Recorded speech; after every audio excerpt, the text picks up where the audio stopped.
Assalamualaikum warahmatullahi wabarakatuh. My name is Dea Meliana. I'm from class 5F, English Education Department. In this occasion, I would like to review of journal article. There are purpose of the research. The second is the method of data collection and analysis. And then the third findings. And then the last is the gap of the research. Jurnal yang akan saya review berjudul An Investigation of English Listening Strategies Used by Thai Undergraduate Students in Public Universities in the South. Yang pertama yang akan kita bahas adalah tujuan dari penelitian ini. Tujuan dari penelitian ini yaitu untuk mengetahui dan menginvestigasi apa 10 strategi teratas, individu, dan terbawah yang dilaporkan digunakan untuk subjek. Kemudian, apakah ada perbedaan signifikan dalam penggunaan strategi yang ditemukan MAS atau More Able Student dan LAS atau Least Able Student. Dan yang terakhir yaitu adakah perbedaan dalam pemilihan strategi individu di antara kelompok mahasiswa di seluruh universitas. Yang kedua yaitu Method of Data Collection or Data Analysis. Sebelum melakukan tes, partisipan diberikan kuesioner untuk memastikan penggunaan strategi yang dilaporkan adalah yang digunakan dalam situasi umum. Kemudian, sebelum mengisi kuesioner, partisipan diberitahu tentang tujuan pengumpulan data, deskripsi detail kuesioner, dan petunjuk serta persyaratan dalam mengisi tes. Setelah mengisi kuesioner, tes diberikan dengan deskripsi dan instruksi yang jelas. Audio diputar sebanyak dua kali agar siswa dapat dengan mudah menangkap artinya dan menjawab pertanyaannya. Batas waktu ujian atau tes adalah 30 menit. Selanjutnya yaitu finding of the research. Temuan yang pertama untuk pertanyaan what are the top of the bottom 10 strategies report as being used by the student. Dalam 4 kategori strategi yang sering diterapkan oleh semua siswa adalah masing-masing strategi kognitif yang dimana siswa menggunakan tata bahasa menerjemahkan ke dalam L1 atau language 1, memahami ide utama dan mendapatkan kembali pengetahuan sebelumnya. Yang kedua yaitu strategi metakognitif, yaitu dimana siswa memperhatikan masukan, mendengarkan musik dalam bahasa Inggris. Dan yang ketiga, strategi ketiga yaitu strategi afektif, bersantai dan mendorong diri sendiri. Dan yang terakhir yaitu strategi kompensasi, yang dimana siswa menebak arti dari nada suara, ekspresi wajah, atau gerak tubuh. Nah, hasil dari penelitian ini adalah yang paling sering digunakan adalah strategi kognitif, yang dimana siswa menerjemahkan dan mentransfer dengan lisan ke dalam language 1. Kemudian diikuti dengan strategi metakognitif, afektif, dan sosial. Sedangkan respon fisik yang termasuk dalam kategori strategi memori jarang digunakan oleh siswa atau mahasiswa. Hal ini dapat disimpulkan bahwa mereka lebih mengandalkan penggunaan tata bahasa atau pengetahuan struktur untuk membantu dan mendengarkan. Kemudian, di sisi lain pada 10 strategi yang paling jarang digunakan oleh subjek atau partisipan menunjukkan bahwa dari 10 item strategi dalam strategi memori yang dimana strategi tersebut membantu seseorang mengingat secara fisik paling dikit digunakan oleh subjek atau partisipan.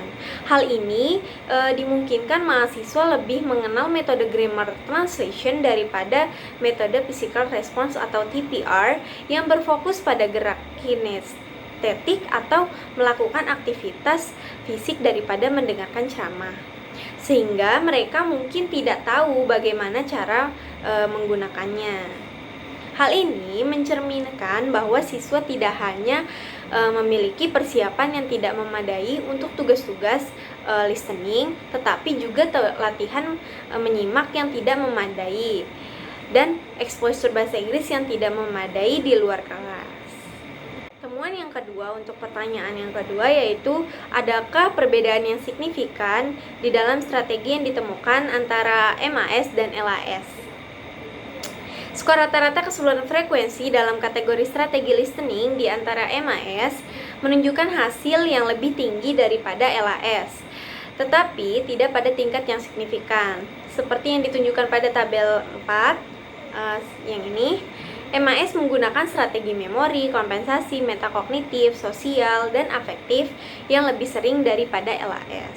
Tetapi strategi kognitif digunakan oleh LAS sedikit lebih sering. Kemudian, perbedaan yang signifikan antara kedua grup ditemukan dalam 3 strategi yang menurut MAS menerapkan lebih banyak atau lebih sering daripada LAS. Menggunakan penggunaan latar belakang dan akal sehat untuk menafsirkan makna, mendengarkan berita dalam bahasa Inggris, dan berlatih mendengarkan dan berbicara bahasa Inggris dengan teman. Hasil temuan untuk pertanyaan ketiga yaitu, are there any difference in choice of strategies among the groups of students across the universities?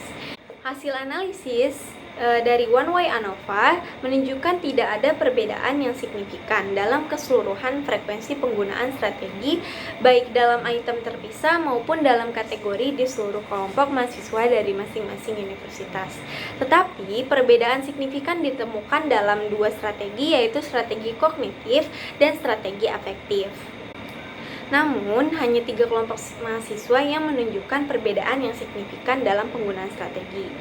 Mahasiswa dari Universitas 4 yang dianggap memiliki kecakapan paling rendah tidak melaporkan penggunaan strategi tertentu, sehingga perbedaan yang signifikan tidak terjadi dalam kelompok ini. Hasilnya mencerminkan bahwa mencatat dan menurunkan kecemasan mungkin memiliki efek positif pada pemahaman listening.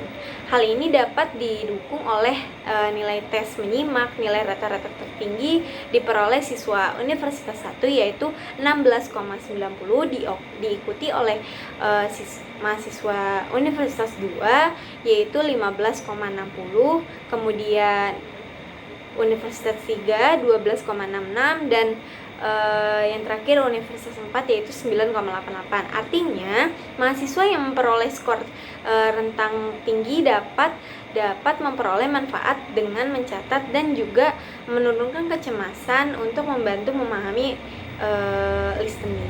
Pembahasan yang terakhir yaitu gap dalam penelitian ini. Penelitian sebelumnya menyelidiki strategi pemahaman listening yang digunakan oleh mahasiswa IFL perguruan tinggi di Taiwan oleh Teng pada tahun 1998 yang menunjukkan subjek melaporkan berbagai jenis strategi kognitif, strategi kompensasi, metakognitif, memori, sosial, dan afektif. Sedangkan pada penelitian ini, subjeknya diganti oleh mahasiswa sarjana Thailand di Universitas Negeri di Selatan. Namun pada penggunaan jenis strategi itu masih sama seperti strategi kompensasi, strategi kognitif, metakognitif, memori sosial, dan afektif. Sekian penjelasan dari saya. Kurang lebihnya mohon maaf. Wallahul muwaffiq ila aqwamit thoriq. Wassalamualaikum warahmatullahi wabarakatuh.